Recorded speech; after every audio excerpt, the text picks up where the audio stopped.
This is going to be episode 9, and I'm simply going to call it Pebble. I'll explain that in a little bit. So in 2009, December 10th of 2009, I was running around like usual, and I was at school late doing a yearbook deadline and trying to get some papers graded and busy with my own crazy life, and the holidays were quickly approaching. So I had to pick some things up, and that night we were getting advent calendars delivered rather late, I might add, since they should have been there by December 1st for the World Language Club that I ran at the time. And the delivery was so late that I made an agreement with the UPS guy to just meet me in a random parking lot that was halfway between his route and my home. So I was very late getting to my house that night. And it was a normal random Thursday that was boring. It just had the twist of picking up these silly advent calendars, which we used to sell for, the club for the kids to purchase in the school. No big deal. And that night I got in, and I was beat. It was like probably 10 o'clock, maybe about quarter of before I walked in. And I remember thinking, well, I got Christmas stuff to do. I didn't finish grading my papers. I was caught up in my own world. And as I walked in, on the left of the side door where I always enter, I heard my brother snoring, as was the case because he was wickedly narcoleptic. And he hadn't been feeling great the last couple days, but I didn't want to wake him. And as I walked into the kitchen, I could see and hear the TV on, and my mom was watching, some show. And I remember thinking, you know what, I'm just going to go to bed. I'm beat, and I got to go get clean and worry about everything tomorrow. So I had gone into the back of the house to get cleaned up, and I probably had 3 or 4 text messages to answer, and I would say within 7 minutes I was about to step into the shower. And the second I stepped in and got just wet enough to be annoying, I heard this terrible noise, like this loud thud. And about 5 seconds later, my mother came screaming toward me, and I could hear her, you gotta come now. Hurry up. Rocky fell. So my brother, Rock, he's a big dude, and I thought, oh my God, he fainted? Like he was asleep. So I race out of there and throw on clothes real fast, and I run down to the other side of the house, and he's on the floor. And when I went to approach him, unfortunately, he was cold, and his eyes were open, and this weird little reality hit me. And, they say when you're in a difficult situation, you suddenly have adrenaline. And he was sitting in a recliner. We had a Lazy Boy brown recliner that was in his room. And I literally picked that up and threw it over my shoulder. And I flipped him over, and I could tell that he had passed away. Not something I expected that night. He wasn't ill. To this day, we really don't know what it was. Could have been an embolism, could have been a heart attack. He actually looked a little blue, and they said something fancy like petechial hemorrhaging, whatever that means. All I knew is I immediately had no brother. I tried CPR. It didn't work. He was gone. Don't know how and when that happened. He was snoring just 20-25 minutes prior to this happening, but that was it. And the chaos began. And he was a volunteer firefighter for years, I think from when he was 16. So in about 3 nanoseconds of calling 911, every single fireman, police person, first responder you could think of, paramedic, was there. Every single person. And I think that I was so in the moment trying to make sense of what happened and tell them what we knew. They busted through the door in seconds to try and help him, and he was gone. But it was just a chaotic cacophony of lights outside and sirens and crazy. And I obviously was in my house and never walked out to see how crazy the street was and what the neighbors must have thought or whatever was going on in the adjacent streets. But it was not a good day and not an expectation we had. And eventually my whole family came from everywhere to show up, and a priest came for last rites, and all the typical things that go on. I remember the flatline paper being handed to my mother, who was still in disbelief, to kind of prove that he wasn't around anymore. And my sisters didn't really believe me. I had to call them, and they weren't quick to catch on. I don't know, I wouldn't joke about that, but for some reason they didn't really believe that he was gone. Like, what do you mean? We were just talking to him. And after all that, in the midst of this, I started to kind of mentally drift and think about what that meant. He was never going to see 2010. Decade change. He was only 52. So, that was a short lifespan. He wasn't going to see, the second half, if you will, of his life. Like, all these little things just started popping up. And when someone passes, you go into this mode where suddenly you have a million things to do. And everybody on earth that you know and cares about you is at your house and bringing you food and trying to keep you focused on things. And you're busy writing obituaries and coming up with pictures and collages and writing eulogies and getting services together and talking to undertakers. I mean, all of a sudden it's just a hostile takeover. And you have no time. You need to be respectful and creative, and you're in a terrible place of time crunch. And it's not the kind of thing you want to have a time crunch about. So it occurred to me the other day when I was looking at the calendar that this year it happens that the 10th falls on a Thursday. And it's been 11 years. And it's obviously, I think about them all the time, but it wasn't exactly a good Christmas time thing to happen in our family. And I can remember my father wanting to pull the Christmas lights so that we didn't have anything externally fun or festive. We didn't get a tree that year.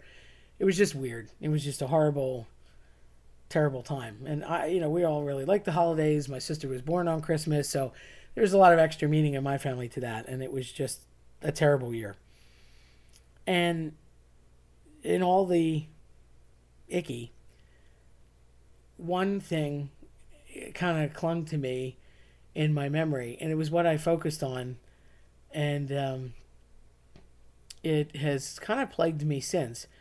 The couple days before, I guess, I don't know, it might have been Tuesday or Wednesday, I was always coming and going somewhere, and he loved Dunkin' Donuts coffee. And I was on my way out, probably 5 or 6 o'clock. I didn't know when I was going to be back. I figured it would be late. And he said, well, if you're going to be back soon, can you bring me a Dunkin' Donuts coffee? And I said, oh, Rock, I would. I really don't think I'm going to be back in time. You'll probably be asleep. I don't, basically I'll put it off to the weekend kind of a thing. And, but yeah, next time I go out on the weekend when I'm gigging or I got stuff to do, I'll bring you one home on the weekend. But I don't think I am going to be back in a timely manner.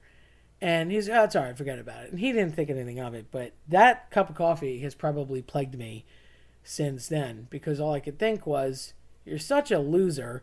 You didn't even go get him a cup of coffee. And here's this guy that did everything for you all the time. Because let's face it, I'm the oops baby of the clan. I'm the youngest of 4, and he was the oldest. And I have to say, I only know my social security number because of my brother. He always had me filling out some form, or he always had me reciting information. What's your address? What's your phone number? What's your name? Where do you live? Partially because he was a firefighter, and that's what they did, was like lost little kids prevention and fire prevention and Smokey the Bear ads, and partially because his logical mind believed that I would be the last one standing because I was the youngest and it made sense. Who knows the way I'm going? I have no idea, but um, that was kind of why he always did that.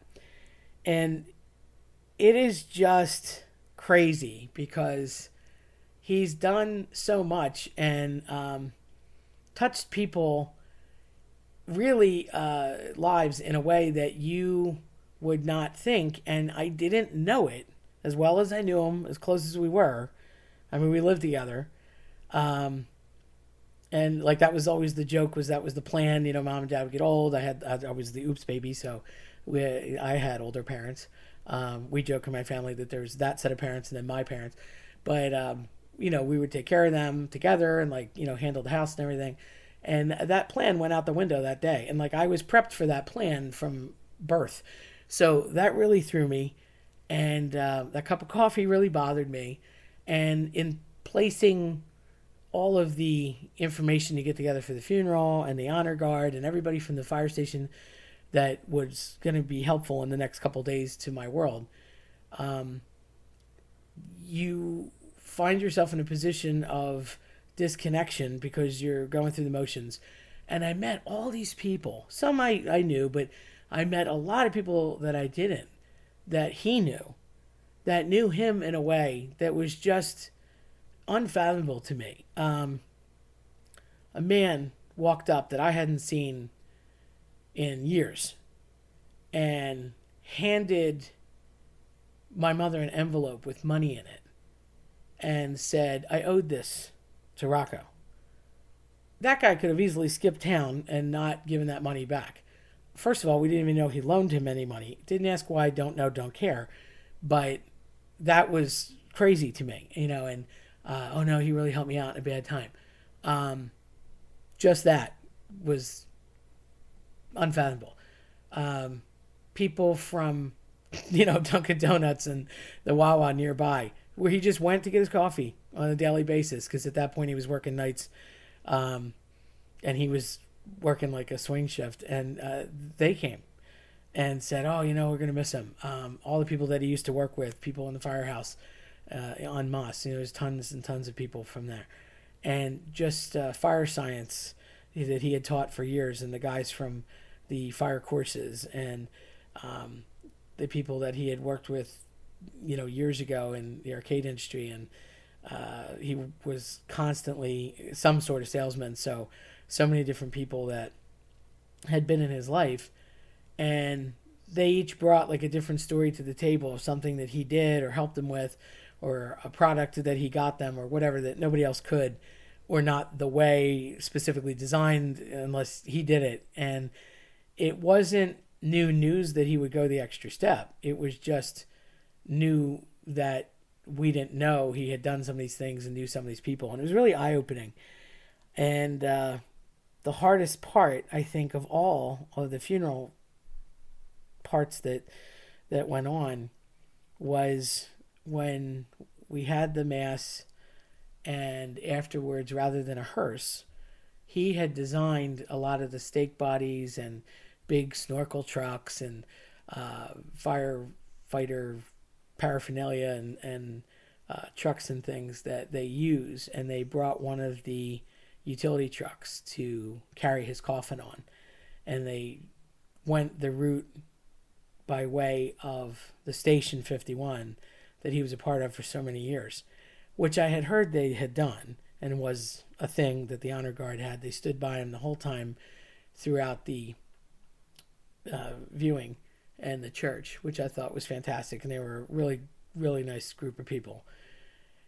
And they loaded his coffin onto there, and they gave us a flag, which was very tear-jerking to begin with. But they drove by Station 51, and as they stopped the car, they had a little uniform pile in front, folded up, that was his gear. And there was one of the current guys in full dress uniform. They stopped and saluted, and they sounded the fire whistle for Station 51. And that thing is loud when you're right next to it. And it was one of the coolest and yet heart-wrenching moments I think I've ever experienced in my life, because the whole theory was that, he would, that was his last call. And that's what they call it, was your last call. And obviously he wouldn't be responding. And, it was this call home, if you will. So that was difficult at best.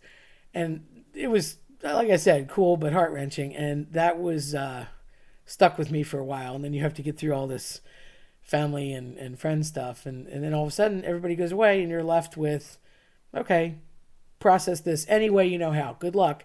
Because what I've noticed with deaths is that the rest of the world sort of moves on. And no one cares. Not to say that they don't. I mean, I had fantastic support. So did my family. But, life does move forward. And everyone did their bit and helped out. But then they had to go back to their lives. And even if you're not quite adjusted in yours yet, now you live with this loss. And I've seen it time and again. And there is no way to prep a person for that. And I've also learned that no two people grieve the same way. What is normal to you may be completely foreign and bizarre to someone else. And yet something simple can also serve as a trigger. It could be a song. It could be a smell. It could be a favorite candy, a silly phrase, a moment, a picture. It could be anything. And you don't know, what's going to set you off. And I am always partial to laughter than crying in life. It's just how I am. I definitely can't take myself too seriously. And, life is too short, which I learned that. I've said that my whole life, but I learned that the hard way, that way. And, that is something that has processed with me since December 10th of 2009. And, my brother was a really fantastic guy with a lot of facets to him. And I think that's why I admired him so much, because there wasn't one thing. You couldn't say he just did this. A lot of people are defined by their careers, or they're defined by their children, or they're defined by, one accomplishment that they had. And that's great. Everybody has something that they're good at, or that they're known for. But, he was a single guy, and he was a pretty simple dude. He was brilliant. A funny thing, because he didn't really care for school too much. But as long as I was alive, from my perspective, being 18 years, younger than he was always a fireman. He was always a salesman. There were these things that he always did. And way back in the day, he was even a pilot. He took flying lessons. And he really wanted to be a pilot. And I was very young at the time. But story goes that he wanted to sign up for the Air Force because he wanted to fly. And the guy came to the house and he talked to mucho recruiters, from what my family tells me. I was little. I was like 2. And they wanted to sign him up. And he passed the intelligence test flying colors. And then the big moment came and they found out he was colorblind, which I always knew because I was the person that used to have to go match his socks and write what color they were. So he knew, because he was badly colorblind. And apparently that's a no-no, because the instrumentation is all different colors and lights. And he asked the guy point blank, "Will I fly?" And the recruiter was like, "Nah, probably not." And he's like, "Okay, thanks for your time. See ya." And he never went that route. So he did have a private pilot's license for fun, but by no means was he ever, I'll say, a professional that went to the lengths of flying for a private, carrier or military wise. And I think that really bummed him out, because now there's corrective surgeries and things that are not as difficult about it, from what my buddy Will in the Air Force tells me. But at the time, you're talking late 70s, that was constriction. And I think that molded him into other directions. I really think that's what he wanted to do. I knew there was some reason that he read the book Firefox and watched it with Clint Eastwood so many times, but so that was kind of a bummer. And as that started, I think that's where he was already a fireman, and he served so many ways. He was a trainer. He was the fire science instructor. He was a captain. He would go on to be the treasurer. And when he passed, he was the treasurer for years. at Station 51. So I can remember crawling through, being in like the little onesie zip up pajamas, which I don't know why they don't make for adults, but it's such a bummer. But he used to take me, at all hours of the night to the firehouse, and I would crawl through the trucks and find all the little smelly compartments with different things in it, and the jaws of life and all these greasy oil terrible things, and that was just a normal night, was to go down to the firehouse. And he had a thing for crossword puzzles. He loved crossword puzzles. I hate crossword puzzles, just to be clear.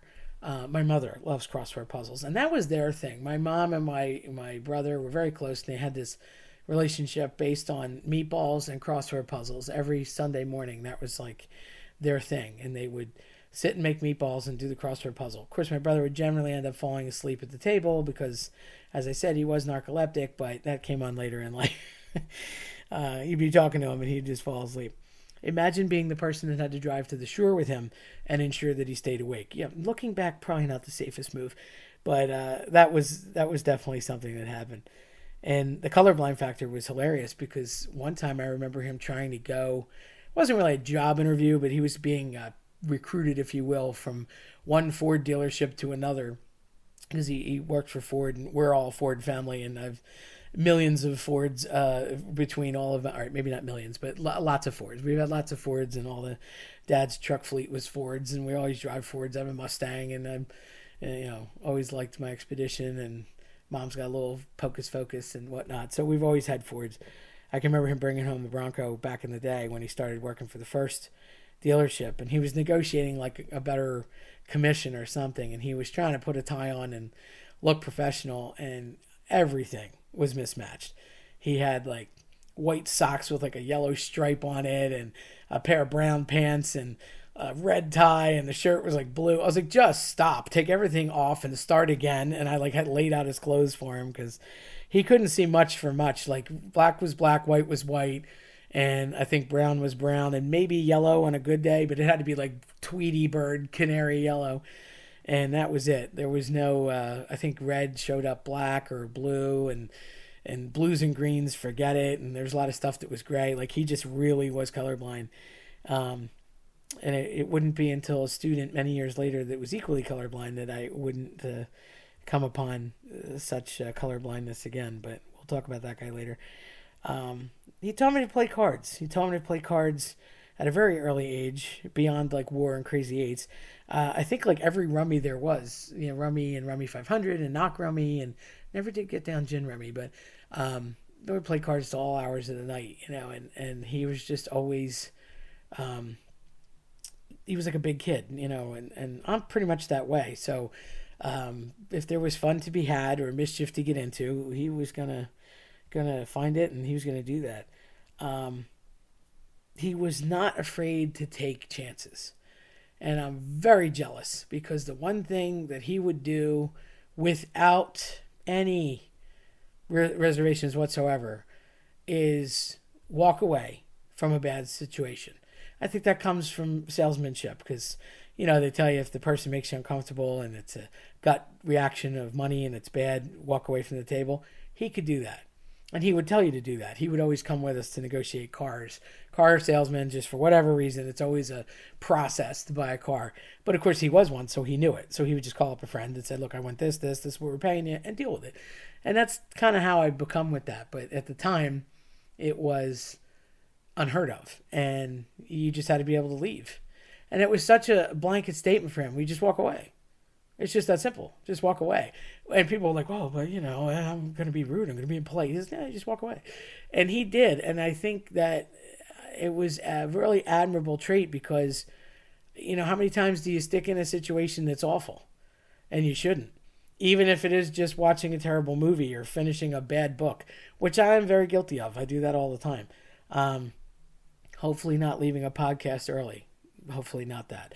But I had to say that. But I think there's so many times that you're in a bad situation or a bad relationship or a bad job or a bad position you've been put in, and people stay in it. And, you shouldn't. You shouldn't. And you shouldn't have guilt about it. And he didn't. He would literally tell people to go pound sand and walk out the door. And I thought that was great. A couple bosses gave him a hard time at different times. He was producing crazy, fantastic numbers. And if he gave 120%, they'd want 125. And he'd be very upfront and say, okay, well, you're going to either compensate me for that or see you bye-bye. And, sometimes people did and they met his terms and sometimes they didn't and he would walk away. But unscathed, no problem. And he was very courageous that way. I am a wuss when it comes to that. And most people are, I think. But he was very courageous that way. And that was definitely a rock life lesson. Walk away if it's bad and just leave the table. And it plays into with the Ford thing and being a salesman. There's so many things, stuff, items around that are evidence of him from being the best salesman. I used to joke that he could sell igloos to Eskimos. He got the number one salesman almost every month, and they would give you either a bonus or a thing, and usually it was some appliance or item. And I remember, and I loved, the first one that I really saw him get was gigantic. It was a projector TV, and we're talking like late 70s, early 80s. And that was unheard of. Now people still have them, but they were huge back then. It was basically a huge coffee table with 3 large lenses that projected at an actual screen that stood on feet. And it was the coolest television, and it was bigger than anything that you can even buy now. I know my perspective is thwarted because I was a little kid, but truly, like, I've seen 60 and 70-inch televisions now. This thing was bigger than that. I want to say it was like 120 some inches across, and I probably 5 feet tall. It was huge. It barely fit in my basement. And I love that TV. Everybody was wanting to watch the game on that TV, watch the Super Bowl on that TV. And that was a gift. He got that from, most sales. The other funny thing was the 1978 Litton 2 generation microwave. That was one of the first microwaves ever. I call it the cancer wave because it's probably not shielded and totally unhealthy. But yes, that thing still runs. And when I make popcorn and heat my lunch in my classroom, that's the thing doing it. And that was another good month for him. I remember them giving him all sorts of things from the Ford dealerships. And before he worked for Ford, when he was younger, his first big salesman job was at Sam Goody. And unfortunately, I don't think Sam Goody even really exists much anymore. But we used to have one in the Springfield Mall. And he worked on the audio deck. Back when audio decks were a thing.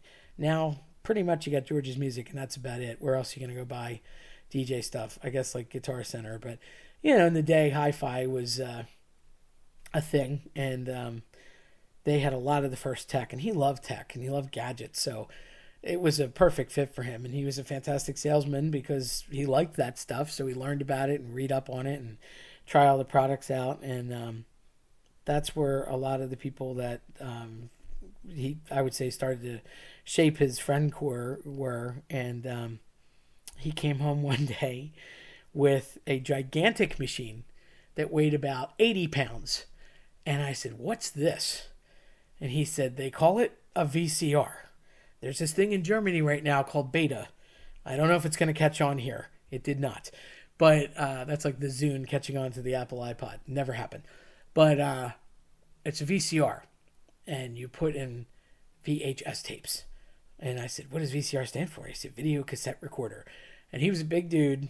And he had a hard time putting that thing up on the counter. It was heavy. And it was all like wood finish panel. Looked like ugly station wagon wood siding. And metal. And it was very mechanical. It only had like fast forward, rewind, and play. I think that was about it.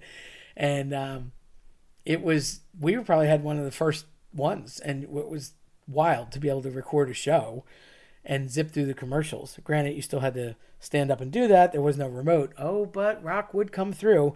Just a few years later, they had a sleek-looking remote with a very long cord that you could plug into that VCR because that was the deluxe model.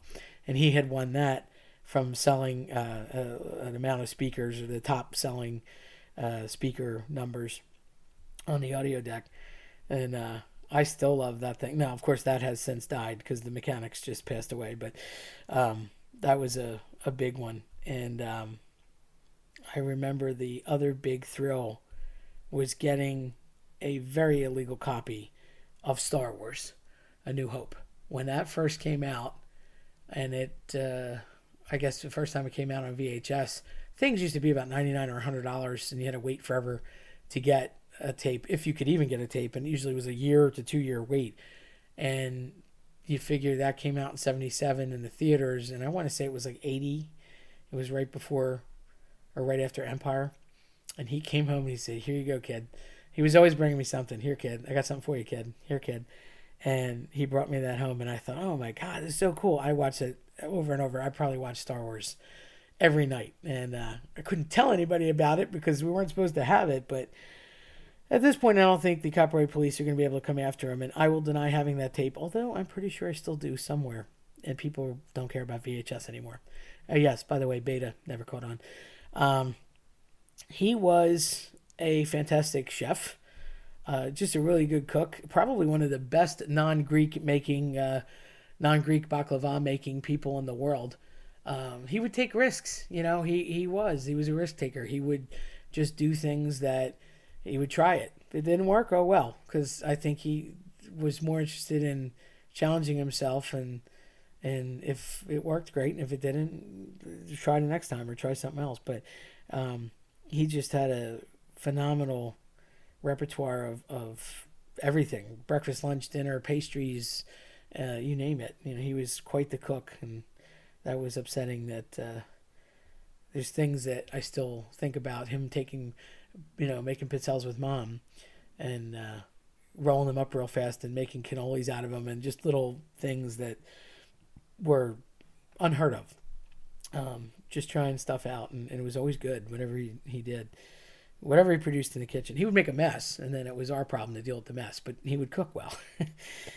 And I think that one of those really helpful moments that sticks out, we were driving back from our house in Brigantine at the shore, and it was the afternoon on a Sunday. It was summertime, really hot, and he used to get cars a lot that they would give him a dealer car, and he would come home with, every so many weeks or months, they'd give him whatever the dealer car in the lot was. And this time it was a Ford Crown Victoria, and it's a pretty big car.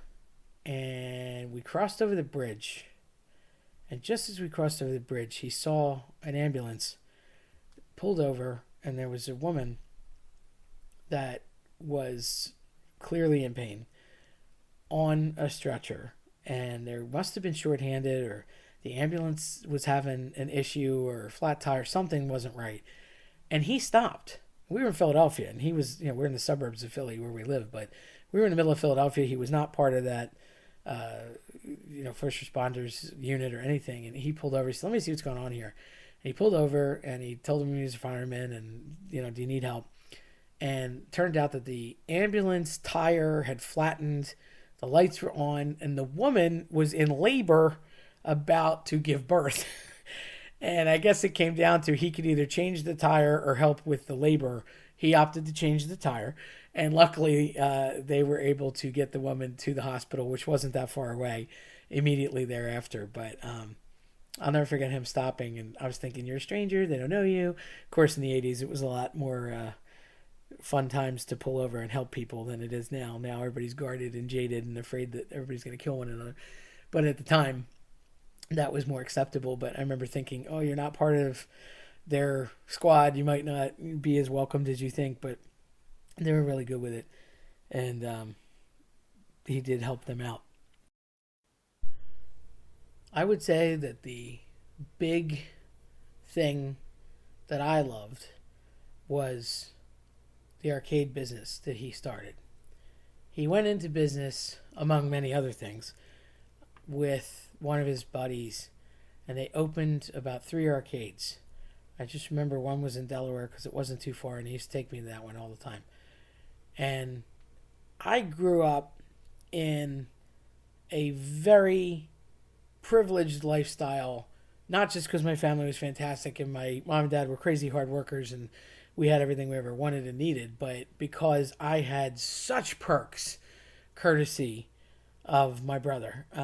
Really courtesy of all of my family, but my brother takes the cake.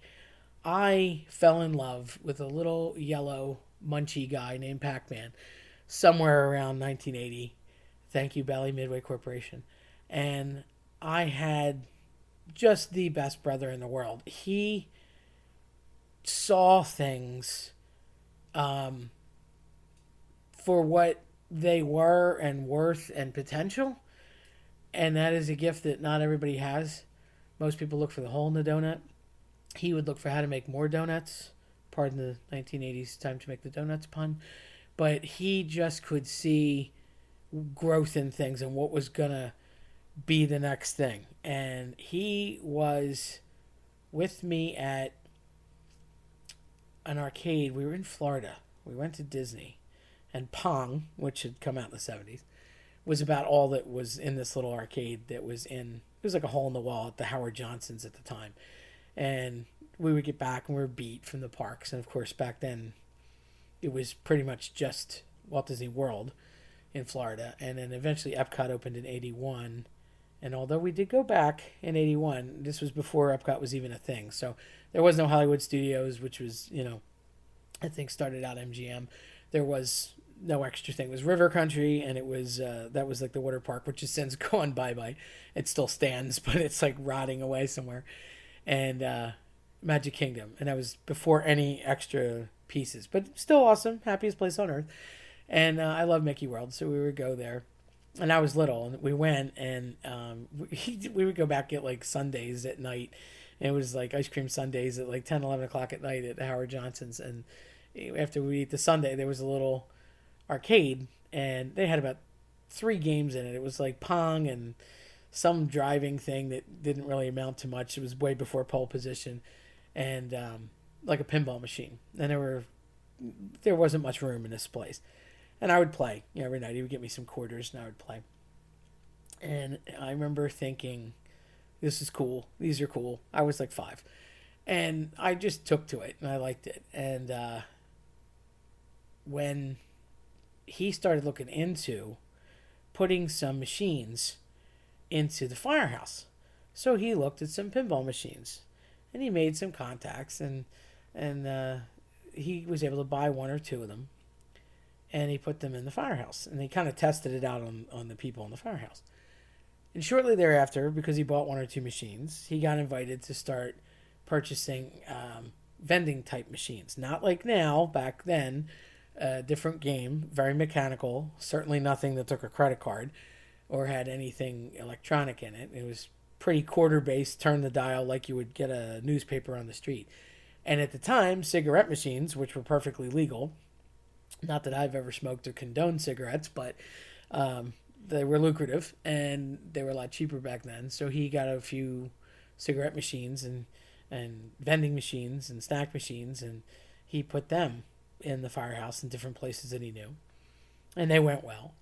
And then because he bought more stuff, he got invited to more things and more places and better deals. And then eventually he got invited to a show. And one of the shows was Bally Midway Corporation, what would become Nintendo, Konami. Atari wasn't quite a thing yet, but they were working on it. Basically all the big companies that were at the time gaming and tech companies before gaming and tech companies even knew they were gaming and tech companies. And he went and saw what would be Pac-Man, the first model Pac-Man. And there were a few games, but that was the one that stuck out. And later would be Donkey Kong and Frogger. And he went to several shows, and from that point on, he went to almost all of them. But he ordered, I think he ordered 2 machines. And they were pretty expensive at the time, but he knew how to deal with the circuitry and the electronics, and he still has, actually sitting next to me is this gigantic case full of all the little electronics and the tools to use to be able to repair that stuff. And he had a knack for it, and he tried it, he played it, they saw a demonstration. People were really skeptical, and he said, well, it looks cool, I'm going to take one. And a lot of people were, yeah, okay, I might get one. But there was some deal that if you did more, you bought more than one, you got more money off or whatever. And people really gave him a hard time. So I don't know, Rock, you might not be right. You might, what if it's wrong? What if it doesn't make any sense? And he's like, look, Pong was huge, and it didn't even have the graphics and stuff that this thing does. I'm telling you, it's going to take off. So he met more people there that were like minded, and they kind of made a deal to pull together. Well, look, if you want one and you want one and I want one, and you guys are willing to buy two and I'm willing to buy two, let's all go together and see if they'll make us a deal for like an equal amount for all of us, but it'll look like we're all a company. And they did, and Rock orchestrated that, and they went for it, and he was able to get 3 machines for himself and the other guys, and they fronted a portion of the cost. It paid off immensely, and with those machines, after that, they said these little cocktail table models, and then he did the same with Frogger, and he did the same with Donkey Kong. Well, at that point, they were taking off, and he had enough machines between that and the pinball machines and the vending machines to make a little arcade. So he started talking to different people, and eventually he would get a couple of arcades together. And of course, I would go and I would play, and that was fantastic. And he would, open the door and give me X amount of credits. And if people came in to pay, obviously I would walk away and they would do their thing, but I would just go and play all the time in the off hours. And having grown up in arcades and places like Aladdin's Castle, which is so sad that that's gone, and good old Putt Putt, that was like what I did. Later, I didn't know how lucky I would get when my parents became very involved at the casino, and Harrah's, when I was 8 years old, opened up and had a very large game room, which I would come to dominate for years. And around that time, he kept getting invited to bigger shows, and more people would approach him. And he brought me. I was excited. And it was this whole day. It was this big thing on a weekend in the summer, and it was like a 2-day deal, and you could go and see all the games and the demonstrations and hear about it. And of course, there were seminars for people to learn how to fix them and wire them. And he did that. He would go and do all that. Most of these people were just owners that wanted to buy it and never deal with it again. But he took the time to learn how to do all that and sat in those classes, and he was quick, man. He just picked it up and he could understand it. And he was teaching people how to do that and explain the electronics and the circuitry by the time he left. And in those 2 days, we drove back and forth twice. It was a little bit far into Delaware, but not that bad. I was playing every game I could get my hands on. And he took a lot of heat for me being there. A lot of guys. This is pretty male-dominated, like early 80s, and here I am. And people were like, oh, Rock, who's that? And he said, it's my little sister. And they laughed at him, and, a couple people had choice words. And I remember feeling very offended because I was thinking, hello, who do you think's playing the games? Duh. But, I didn't say anything. It was his gig. And he's like, laugh all you want. Watch this. Now I was being put on the spot and I didn't know it. He's like, what do you think of this game? I was like, it was awesome. He's like, what about that? What about this? And he took me around and they followed. And they're like, oh, you're going to believe what an 8-year-old thinks? And he's like, yeah, because that's who's playing the games. And that's the demographic that I'm shooting for. I want kids to come to the arcades, not you guys. Bunch of 30-year-old smoking, drinking goofs. No, I want kids to come to the arcades so that kids can put their quarters in the arcades and I can keep the arcade open. And they're going to want this, and this, and explain what was good about it. Well, I really, unbeknownst to me, not just fell in love with gaming and the whole process, but I really, because I played so much, I got good. It was just straight practice. So I knew a lot of the patterns of Pac-Man, and I could naturally, get little Frogger across the road many times. And once other more sophisticated games started coming around, I was good at them too, and yeah, I could play pinball and it was fun because it was pinball, but pinball's generic. It's just about the glass on the front and the style of the pinball machine, but all pinball machines are the same. So to me, this was fantastic that there was a little laser button and a joystick and a fire button or whatever you had to do. And as simple as the graphics were and as simple as everything was at the time, it was still new and cool. Now it's a different world, but we wouldn't have it we have in gaming now if it wasn't for those first pioneers. So he took me to the new line. of games and asked me to play them. And they kept laughing at him and giving him a hard time. And I did. I spent most of the rest of the day playing what would become Venture and Tempest and Centipede and Asteroids, Space Invaders, and Dig Dug. And boy, was I good at Dig Dug. And at the very end, there was Galaga. And I loved it. And it was just a click. And I'm just good. I don't know what to tell you. Look out. And I liked it. And I was playing from when I was a little kid. And everyone was fantastic. I loved them all.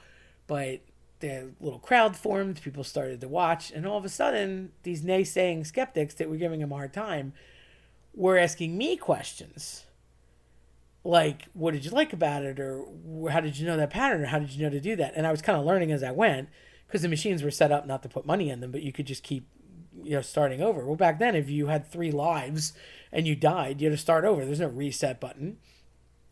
So I kind of looked at him like, are we telling him that? He's like, don't tell him nothing. So we didn't. I only kept to his friends and the people that were backing him. And then all of a sudden, they wanted to be his best friend, take him out to dinner, take him out to lunch. Oh, bring your little sister, blah, blah, blah. Let's talk about this and that. What do you think? How many should I order? So then he's like, just play him. Play him as best you can. Play him as much as you can. And don't tell him anything. Don't tell him if you like it. Don't tell him if you don't.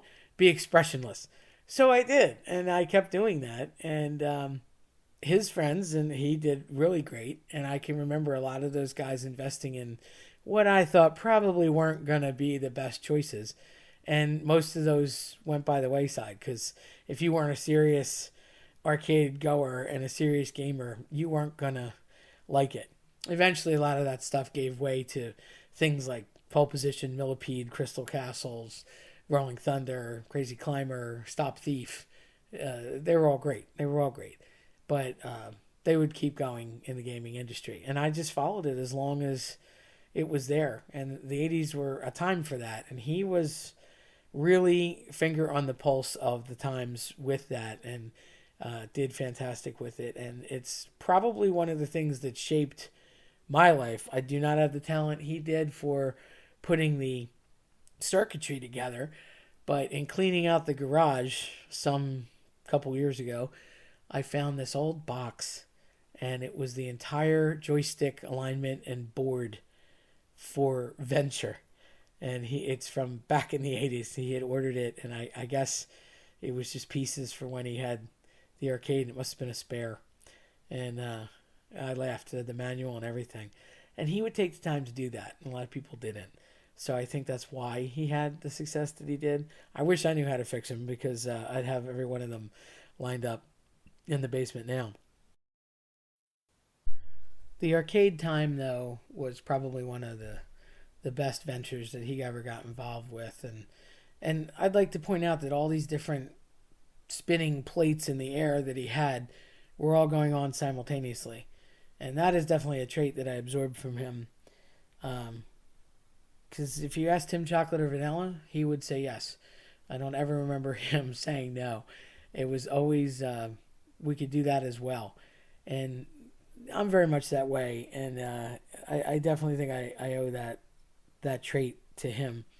If you can't stay with it until you figure it out, then you shouldn't have got involved in the first place. He was always gonna stay and figure something out until there was a solution. And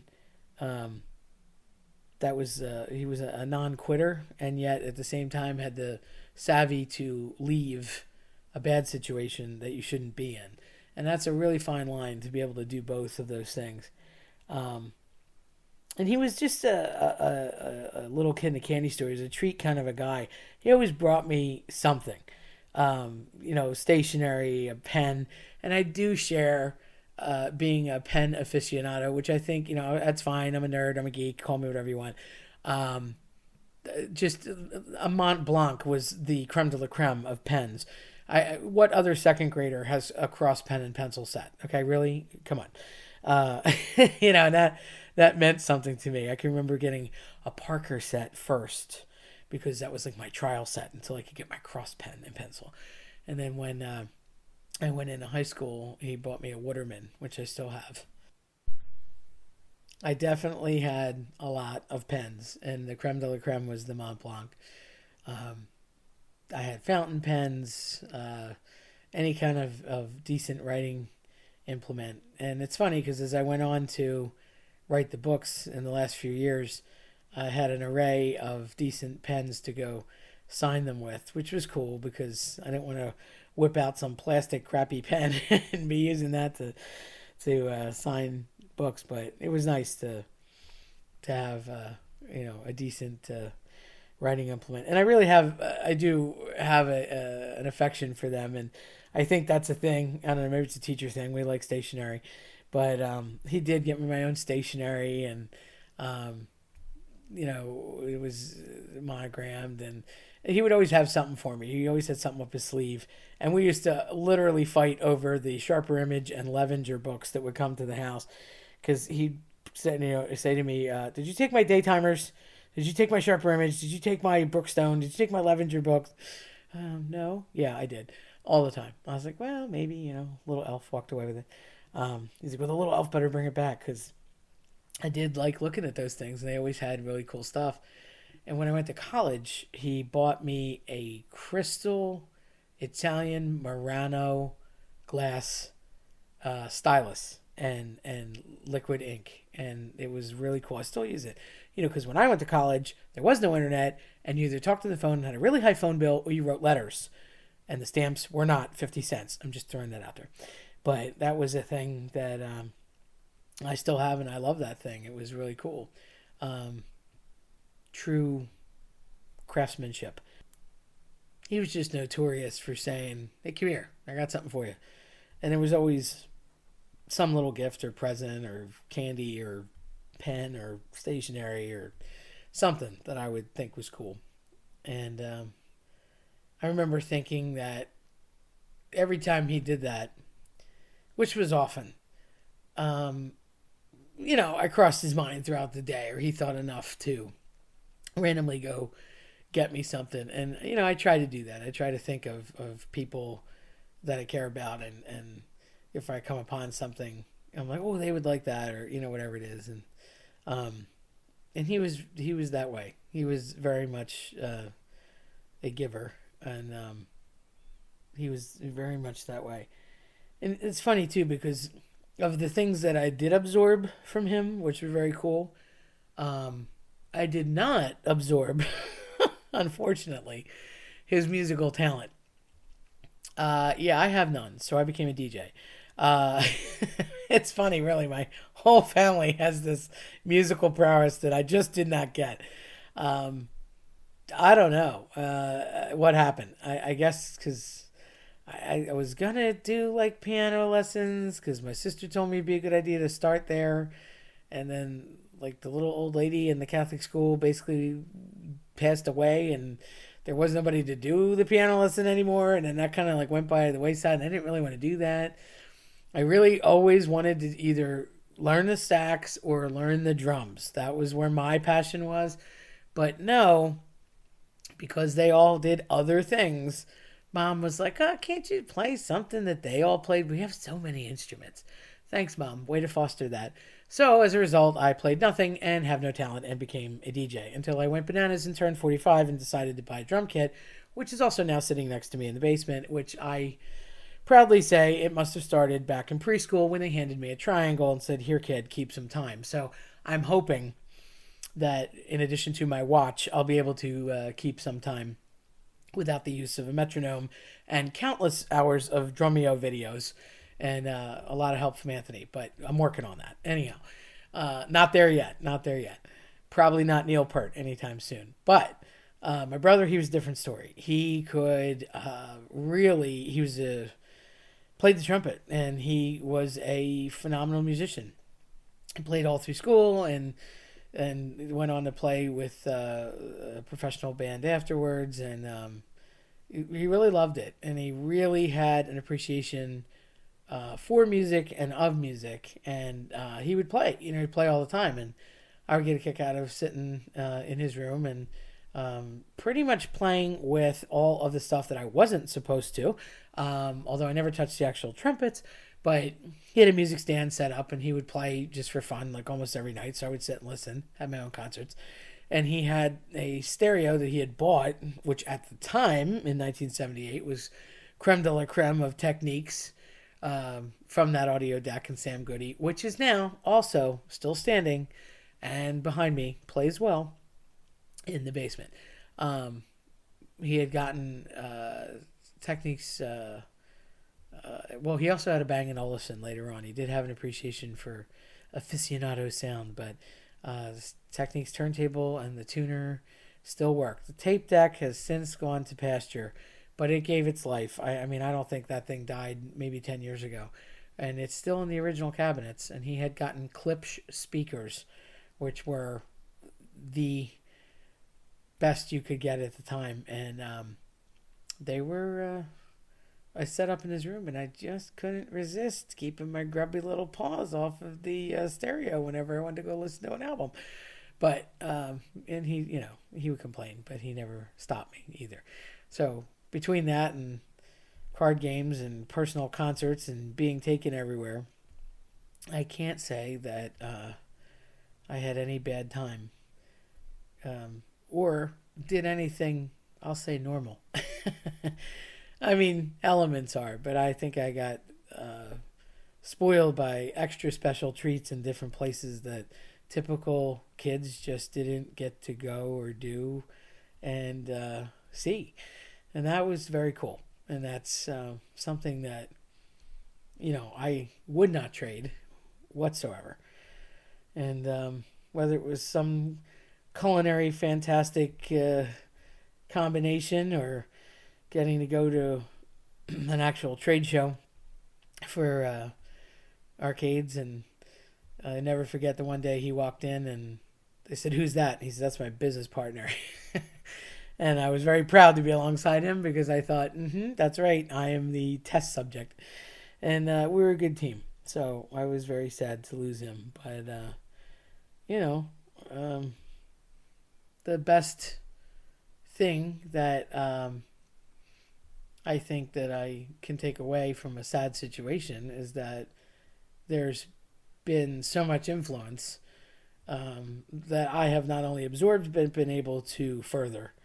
So if nothing else in a negative thing, there's always that positive takeaway.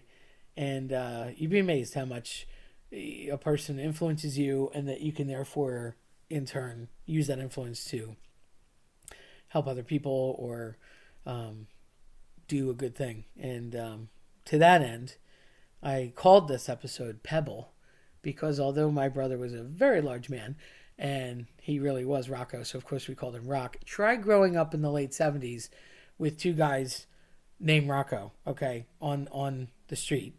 And there were other Roccos. So actually in less than 100-foot radius, there were 7 men named Rocco. I literally had 2 neighbors that were Rocco Jr. and Sr., and then one had a grandson, and my dad were Rocco Jr. and Sr. So that's odd, okay? But I always thought it was a cool name. So to be, Rocky Balboa, and my mom had a tendency to call my brother Rocky. But I like to call him Pebble because he was, in my head, Little Rock, because he wasn't my dad, he was my brother. So I like to call him Pebble. And he learned to love it. Didn't love it at first, but he learned to love it. So that's where the name came from.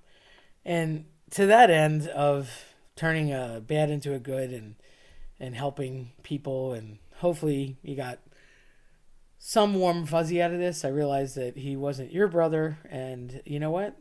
You should be jealous because I would not have shared. But I'm happy to share the story. And if you're thinking about doing any kind of charitable work or giving to a charity this holiday season, and I'm just saying this completely off the cuff, maybe consider, if you really don't have one that's a special charity that you have, or you're thinking about doing something different, maybe give a gift and consider your local fire department, because first responders are always great, but firefighters are extremely in harm's way for lots of stuff, and they do things you wouldn't even know. I mean, we joke about the cat in the tree from Pleasantville, but obviously they're fighting fires, but they are also usually the first on the scene, the first to know it, have a ton of volunteers, probably more so than any of the other first responders, and they're based on volunteers. And they also do things like, check your chimneys. They do fire prevention, and they'll go in and talk to schools, and they give little hats out and explain to kids like why it's important to, make sure you have all of your trier training, stop, drop, and roll, all that kind of fun stuff. And they can safety proof your outlets and things like that. So there's a lot, that firefighters do.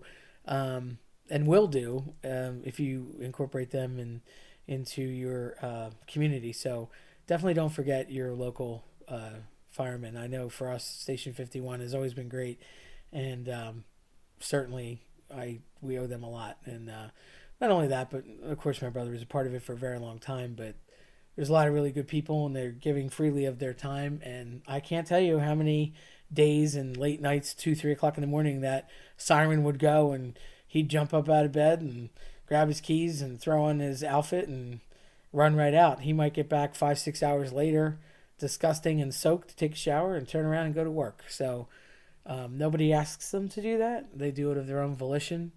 And a lot of good people out there doing that. So it's an option if you're thinking about giving to a charity this holiday season. Maybe think about your local fire department. I really appreciate the opportunity to give you a keyhole peek into an awesome man's life, and hopefully it will serve as an inspiration to you in some way. I would encourage you all to have a great holiday season, and definitely put out any campfires that you leave. Make sure any thing burning is extinguished properly. And don't forget to clean out the ashes in your chimney. Make sure your Christmas tree is properly watered. And watch those lights, because some of the old ones can get hot. So take care of that. And if you see a Pac-Man machine anywhere, definitely go play it. And if you are into possibly buying a new vehicle, well, go for it.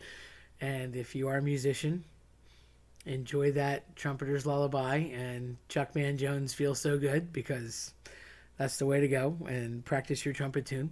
And if you're going to play cards, maybe give Rummy or Knock Rummy or Rummy 500 a try. And I would say if you're thinking about being a pilot, go study and get that license. And don't worry about being colorblind, because I don't know that that's still a thing.